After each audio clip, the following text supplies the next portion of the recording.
L plus like, you know, bracket 1 plus 1 minus 2 plus A, you know, all this other bracket stuff, which, you know, nulls out in the end of the equation, and you still wind up with E. So, you know, we've got lots of these non-operational padding instructions that will appear in there. These are the things that you will tune to your likeness, you know. I don't know, on Intel, I've had success with, you know, as much as you want, right? It's your tolerance. The more pads that you incorporate, the more space you've got to take up on the NOP sled, right? So you basically got to tune that feature ahead of time. This is kind of what you were talking about earlier. Also, this padding is randomly generated based on your specifications in the API, right? Like if you say no, again, the same thing, the 2 upper, 2 lower is space kind of stuff, or carriage return, whatever. You know, you'll ban this stuff in the beginning, and then we'll like add X or X, or like jump nowhere X to X location. Things like that will you'll be able to automatically generate. Man, it's hot here. Oh yeah, I've got some new functions in this this release. I actually initially released this polymorphic API at the CanSec conference over in Vancouver. I guess it's like DurSec also, www.dursec.com.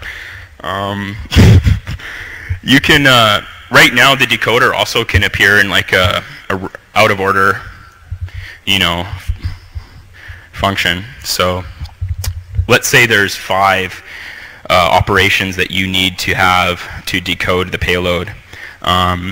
What you do ahead of time is kind of like set up the structure and define like what positions each instruction can enter into.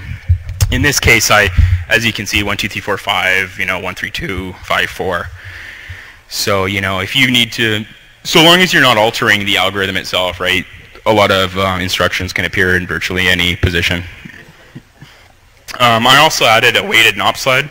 So if you have got like a hard-on for like, you know, printable ASCII characters in your shellcode, you can like weight those NOPs to like a certain level. Hey, quiet up front here.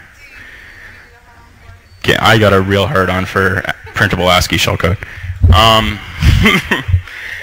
No, so you can say, I don't know, like if you had, if you were attacking something over like a CGI listening on a web server, right? And you know, HTTP traffic typically has a lot of these angle brackets and stuff like that, and whatever else, quotes and this double quotes and whatever else, right? HTTP, you know, those characters.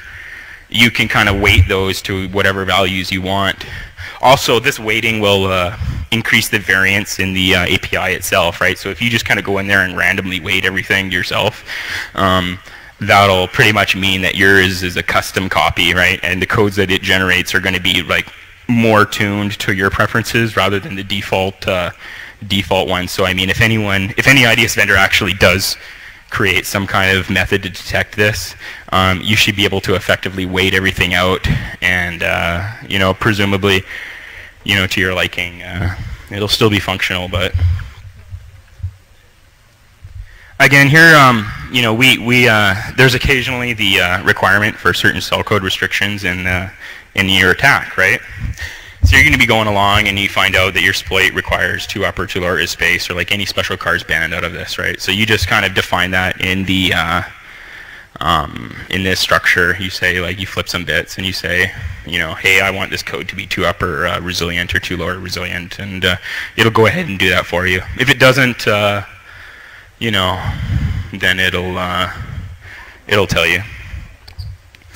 Currently, right now, I've got a 32-bit key that I use to encode everything, and that's just kind of like applied, you know, against everything one at a time. I don't chain it or anything like that, and like you know, any kind of crazy stuff. I feel that that's enough. It allows you to create a lot of permutations of the shellcode, and I mean, it's really difficult to detect. Again, I've got return address modulation, right? So I mean, if you feel that, yeah, I don't know, if the IDS vendor has a a signature that'll detect against that. You know, you can enable that, and that might help out. What I was thinking about, I was thinking about implementing a sliding key. So, you know, as you kind of encode each section, the key changes and the variants get increasingly. You know, you get a lot more variance in your encoded shellcode. You know, possibly can the sliding key be used to generate normalized shellcode to the protocol which you're attacking? You know, possibly, right? I mean, I'm sure there's a way if you could develop an algorithm that can do that. You know, your decoder might be a little bit bloated or big. You know, I don't really know. I haven't put too much effort into that right now, but there's definitely the possibility in the future, right? No matter what, there's always a way around, you know, any kind of detection mechanism that anybody has. I believe. A question back here?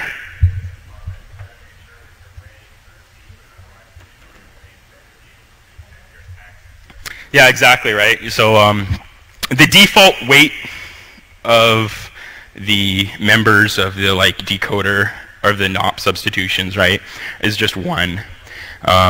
You know, you should just go in there and modify that yourself and have your own custom version. Yeah.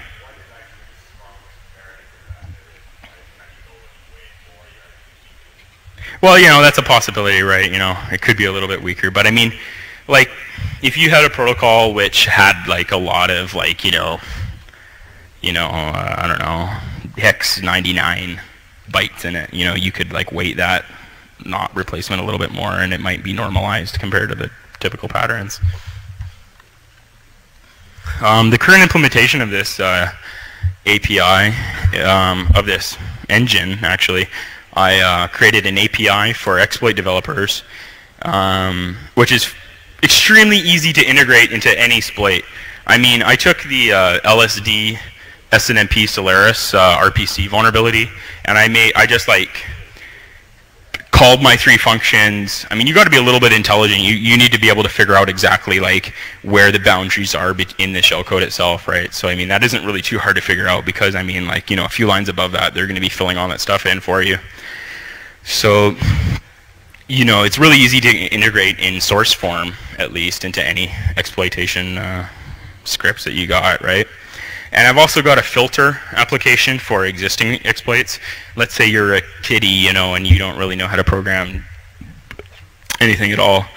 You can just pipe the output into this filter, and then you're going to have to, you know, select a few options. You're going to have to tell the filter, like, okay, the NOP used in this exploit is like hex 90. There are, and then you're going to have to tell it the return address, or the return address used in that particular exploit, so it knows when to stop encoding the shellcode. So with those 2 things, it kind of knows, okay, this is how many NOPs I've got, this is how much shellcode I've got, to the boundary of like the return addresses and whatever. We currently support IA32, Spark, and HPPA. I tried to, I actually limited all of these to like the most basic instruction sets possible. So like, you know, Spark V8 and HPPA risk 1.1. Just so, I mean, you're going to have the greatest leverage and, you know, potential to attack target systems. I'm sort of planning to do some MIPS, PowerPC, and alpha work. I don't know, it's kind of up in the air right now.